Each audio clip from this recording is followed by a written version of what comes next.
All right, let's call the meeting to order. It is 10:04. We do have a quorum. Approval of agenda. You were provided copies of the agenda. Are there any changes to the agenda? Okay. Approved by consent. Public comments. Are there public comments? Josh, do you see any hands up?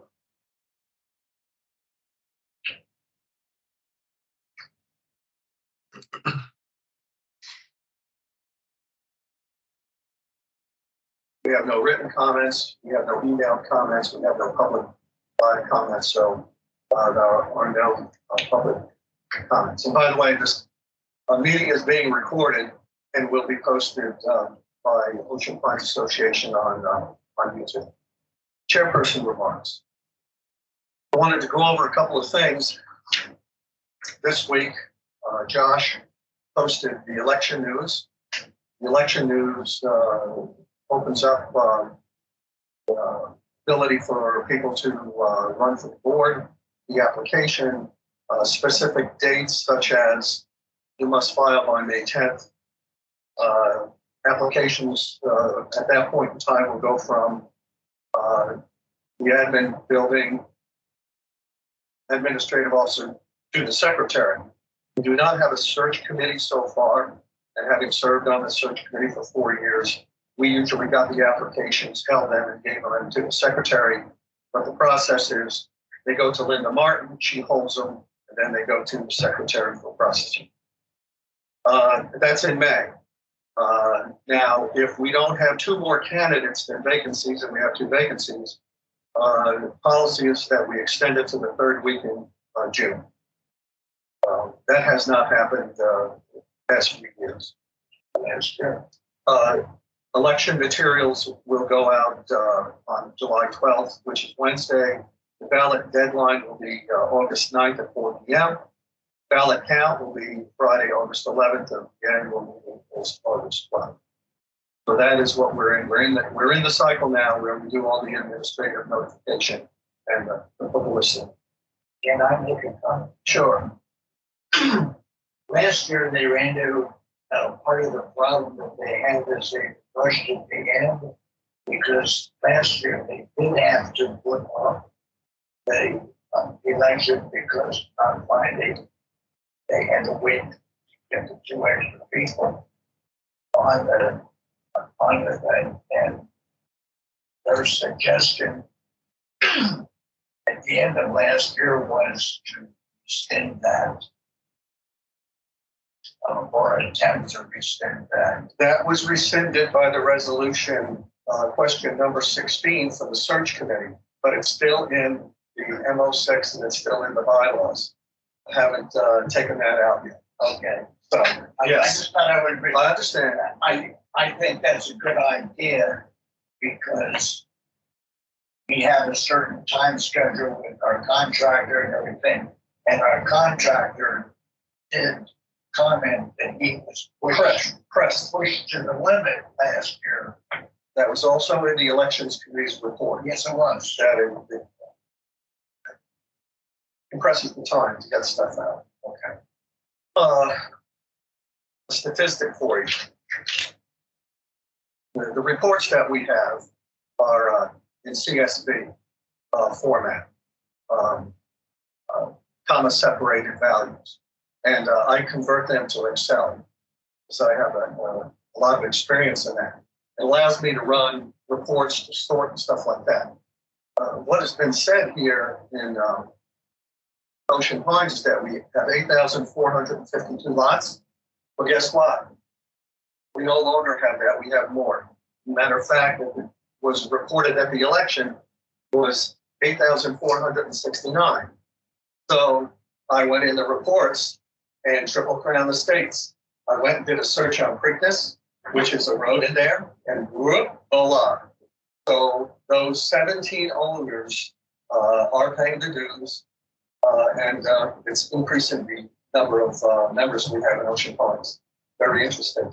And that was at the end of, that was the statistic last year. This year it is probably more. And this morning, my friend Jack Collins, I think his board member, is moving into his house. Already? Yes. In Breeders? Yeah, he asked if I wanted to help him. So anyways, let's get on with business. That's all the comments I have as chairperson. Rick Farr, our VOD liaison. Rick, do you have any comments? What I like to do is just thank the committee for doing all the hard work that they have done for the past several months. I know you guys have been on some time constraints and all that, but I do appreciate your professionalism and also your recommendations that you have moving forward.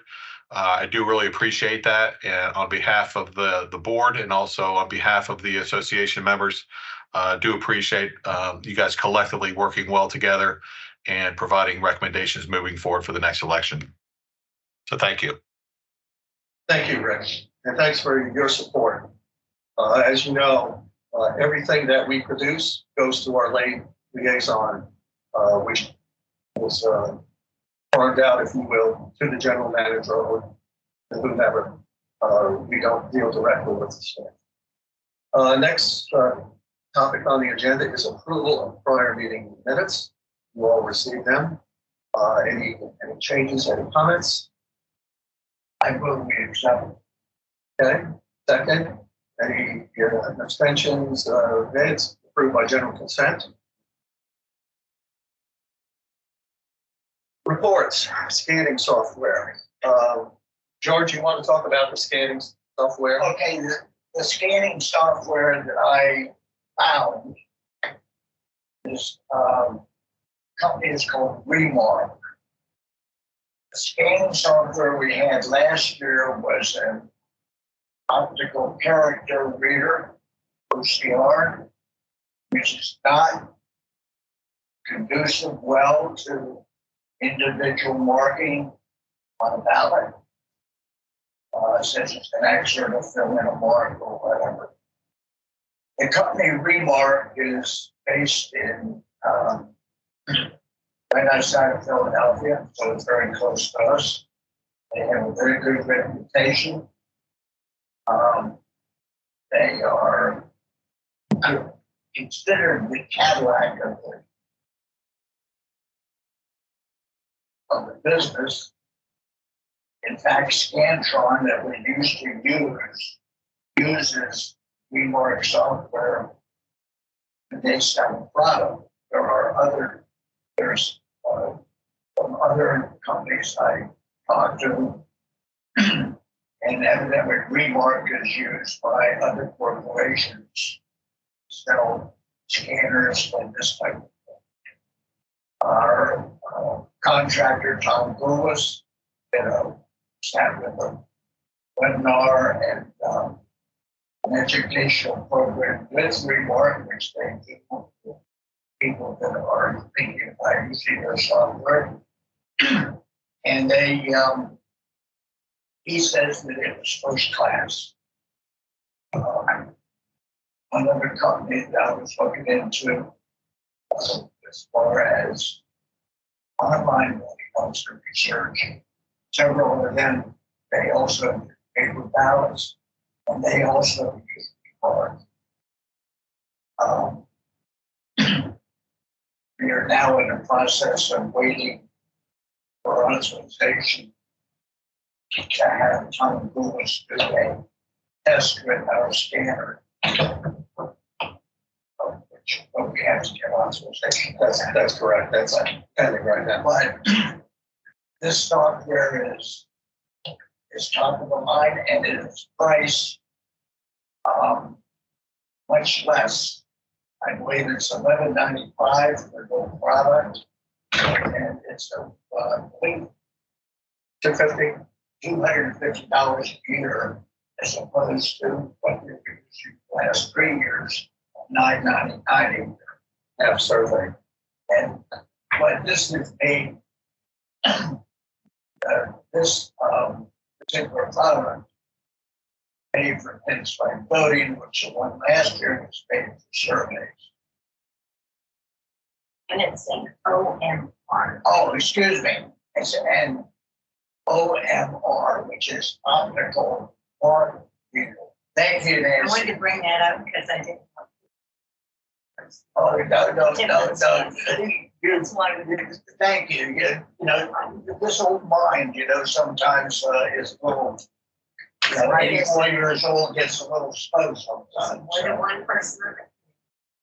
Huh? That's why there's more than one. Yes, thank you. I have a question on the Yes. ORM, Optical, OMR. OMR, optical mark. Will that allow somebody to put a dot, an X, or a box out the, It the depends marking? upon how it will allow that, if it's set up for that. Okay, It all first, the easiest reading is to actually fill in a circle. right, That's the easiest. The hardest to read is an X okay, in a box. It will do it. Also, too, this particular reader is able to figure out somebody's putting a copy on it, on the ballot. It's able to, if so it doesn't somebody, get confused with what you're saying. it doesn't get confused. No, it is very, very stable and has been used since, I believe, 1999, I believe is the company. So I was impressed with their, So that would eliminate some of the issues in the past, specifically where they're putting photographs and other things on the ballot. well, if they put other things on the ballot, it's automatically out anyway. Okay, Our rules state that any markings on the ballot other than the check marks, that particular ballot is. okay. All right, so let's go to unfinished business because I need to tie all this together. Part of your packet today was our final recommendation to the board of directors on our procedural changes. And that's right here. It's been given to our liaison. And what we did here is we summarized the report we rendered in November, the report which had recommendations, by the way. Then in January, we rendered a second report with a conclusion that we did not change from our first report. And then we had the board meeting last month, where I was challenged on this online voting. So what George did is we did some more research and we actually found a company that has the possibility of doing online voting by using a control number to a single return email address. It's kind of like if you have investments where you have different type of investments and you get the package to vote for either the board of directors or for changes in their processes. You can vote online and you can vote using the control numbers, several, and get an email back, or you can ask for a packet if you want to do it physically. So that's what we're looking at. But we still recommend the suspension of online voting this year, in particular, because we want to give confidence to the community that we can validate the election and the board. So that is what we're submitting or has been submitted to our liaison. He'll take that forward to the board. And at the board meeting, we are hopeful that the board will vote on this and can come out with some, give us the green light to move ahead. We need to know how to move ahead. We're actually marking time, if you will, waiting for that decision, because we've already talked to our printer, and we also have the contract pending with that printer, which is outside of our purview. He will download the software in a test on Ocean Pines equipment. He will produce a ballot with colored photos, and we'll run 100 of them.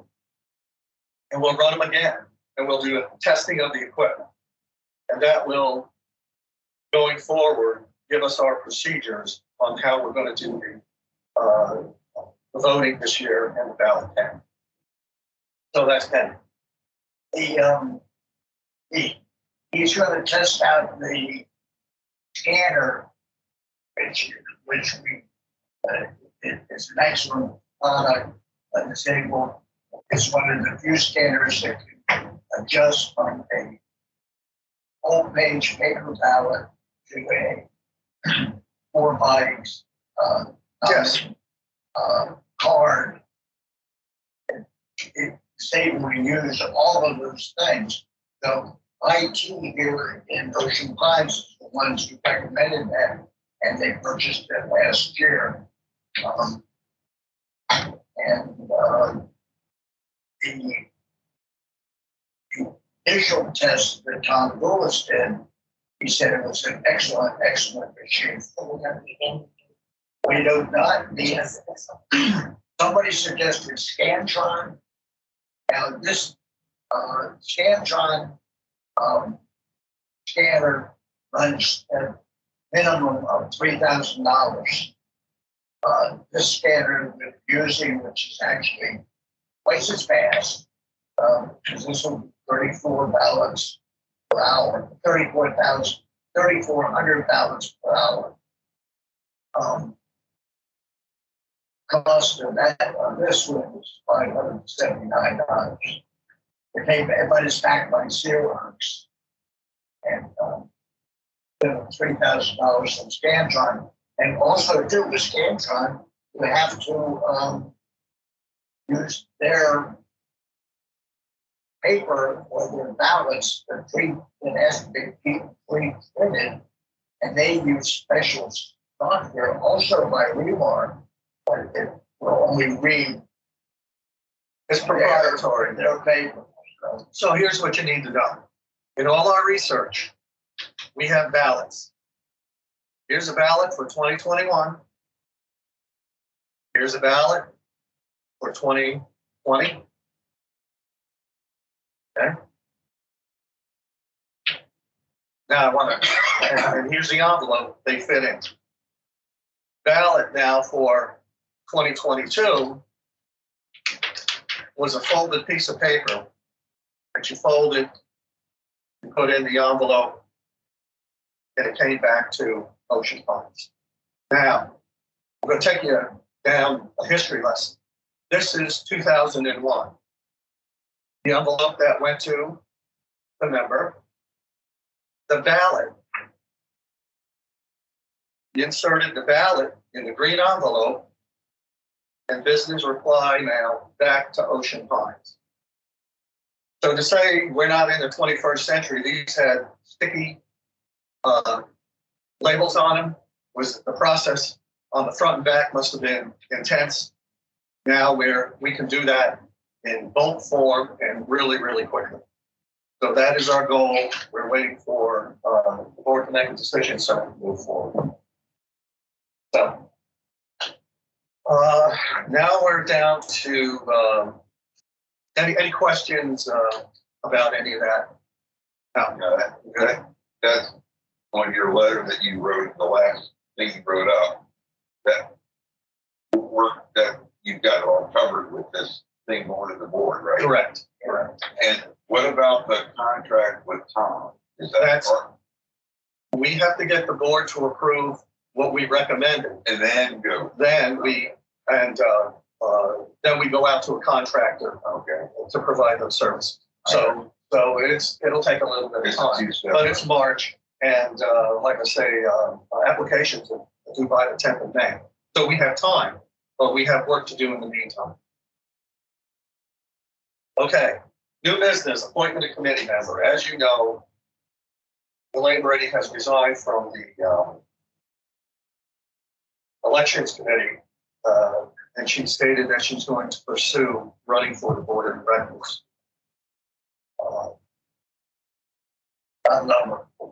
Yes. God bless them. So, as a matter of record, there are three people who were in line for the elections committee. Two of those people had enmity towards this committee.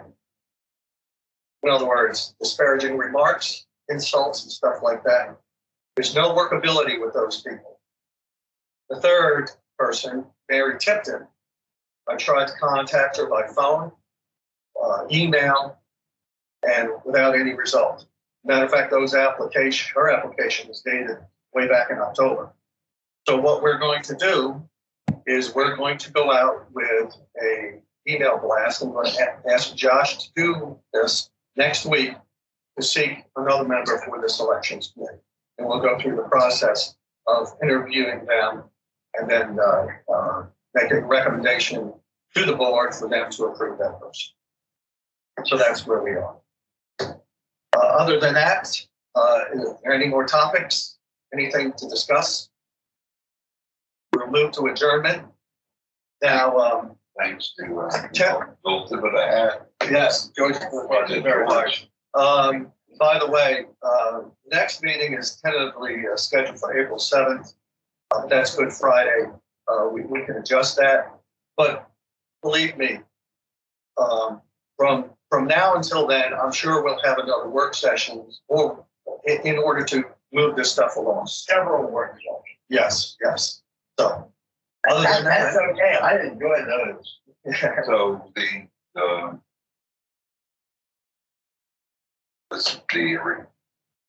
the next meeting of the board, which is next Saturday, correct. And we we're going to drop this. It's already in our liaison's hand it's there. to go forward with the motion. Hey, can I interrupt just for 1 second? I went ahead and submitted the motion, and it's going to be on the agenda. Oh, thank you. Thank you, Sure. Rick. Absolutely. Excellent. Excellent. Okay, anything else? No? All right, we're adjourned. It's 10:27. Thank you, everyone.